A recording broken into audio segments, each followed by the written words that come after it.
Hello again. It's been a long time since my last Neuvillette video, and I didn't really intend to make another one, but I realized I never got back to that question that I was sure was going to be asked in our Fontaine Archon Quests. What is justice to Neuvillette? I was sure this would be explored in his story as it went on, but I thought that it might come later. With Aster's latest video discussing the theme of conflicting ideas within the Archon's ideals, link in the description, I realized that this actually has been a major theme for Neuvillette's personal journey from 4.0 through 4.2, and now it's time to dissect it. Fontaine's Archon Quest asks us to question the very meaning of justice.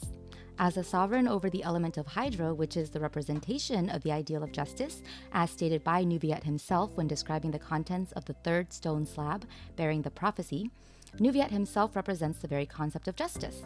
It's through exploring his journey that we can define this elusive concept in Genshin Impact's story.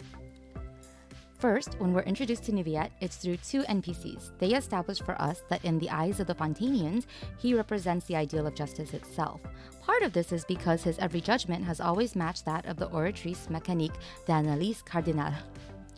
That is to say, his judgment is accurate like that of a machine's. When we meet him in person, he's awkward and stiff, a bit like a machine himself in the way that he introduces himself and makes small talk. This similarity between himself and the judgment machine, the Oratrice, is again reinforced at the end of Act 2 when he upholds its verdict even though it contradicts his own findings. One very interesting thing about Fontaine, however, is how its citizenry engages with justice.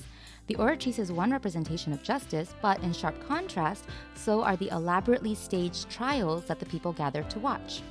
As a critical reader, we can now take this broad question, what is justice, and make it more specific by asking, is justice cold and impartial as a machine, or is it complicated and personal because of human emotions?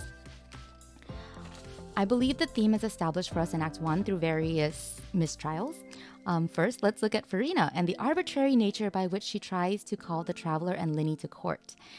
There, we can see that Fontaine begins as a nation defined by its strict adherence to law, no matter how ridiculous. Farina accuses the traveler of breaking a law that is so silly I still can't understand where it could have come from. No flying objects are to be released on the third day of the month. When a murder takes place on stage at the Opera Epiclese, she accuses Linny of being responsible for it, despite having zero evidence. And this is made clear when her entire argument relies heavily on speculation. Her key evidence is in fact his belonging to the House of the Hearth, which would be considered irrelevant information given that association to the Batui is not in and of itself a crime. As the case escalates, we move into the Vacher case, and it's very obvious here that self-righteousness is not justice. Aside from the first charge, which Linny resolved for the traveler without Neuvillette needing to interfere, Neuvillette's final verdicts were in line with the Oratrice. Justice is evidence and law, and with enough logic and research, the final verdicts will always be just, which is pretty cut and dry, right? Well, remember what happened after Vacher is found guilty. Though Child was accused first, his judgment comes after Vacher's and acts as the catalyst for the exploration of this key theme, forcing both Neuvillette and the player to reevaluate. It was the case that had me sure they must explicitly explore this as a theme for his character, not realizing that they were doing it already. When Child is called back up onto the stage for his final verdict, something shocking happens. For the first time ever, Neuvillette's verdict does not match that of the Oratrice's. He reinforces the Oratrice's verdict and sends Child to the fortress of Meripede, showing that, at least given the choice, he still sides with the strictest interpretation of the law, but this won't always be the case. Yes, remember the time that Neuvillette pounded Child. Great stuff. During 4.1, we are given Neuvillette's story quest, and during this quest, there is another trial, the trial of Vautrin, who carried out informal executions as an act of vengeance for the death of a friend. This case is very similar to Risley's, and it's no coincidence that Risley is the one who is able to give Neuvillette insight into Vautrin's thoughts at the trial. And for his part, Neuvillette acknowledges during Vautrin's trial that though his actions could be seen as a form of personal justice, revenge is ultimately not an act of justice at all. The difference between these two cases and Vacher's is that these two murdered criminals. So in the eyes of some, they could be seen as heroes, and in fact, one of them is even playable. But Neuvillette, Risley, and Vautrin all seem to agree at the end of the day that true justice does not exist to punish transgressors. Vautrin and Risley both accept their guilt and punishment. If there's a human emotional element involved, it isn't vengeance. So while we're talking about how Genshin Impact shows us what justice is not, I want to talk about 2 more trials that look at one other commonly viewed point of justice. Justice is defined by the majority. During Vautrin's trial, there was a call from the audience for his charges to be dropped, but Neuvillette does not heed that call. During 4.2, this is further emphasized by a minor trial that he presides over in someone else's consciousness. While to the real Neuvillette he was only rescuing Navia, the Neuvillette we see embodied in her imagination dismisses the majority rule of the Oceanids to help take her back and establish her independence and individuality. This is kind of a minor scene, but I wanted to point it out anyway. Finally, let's move into the final trial during the Fontaine Archon Quest, Furina's. Justice is a societal construct. That's the one I was just talking about, but I don't think that that's how Genshin wants to define it.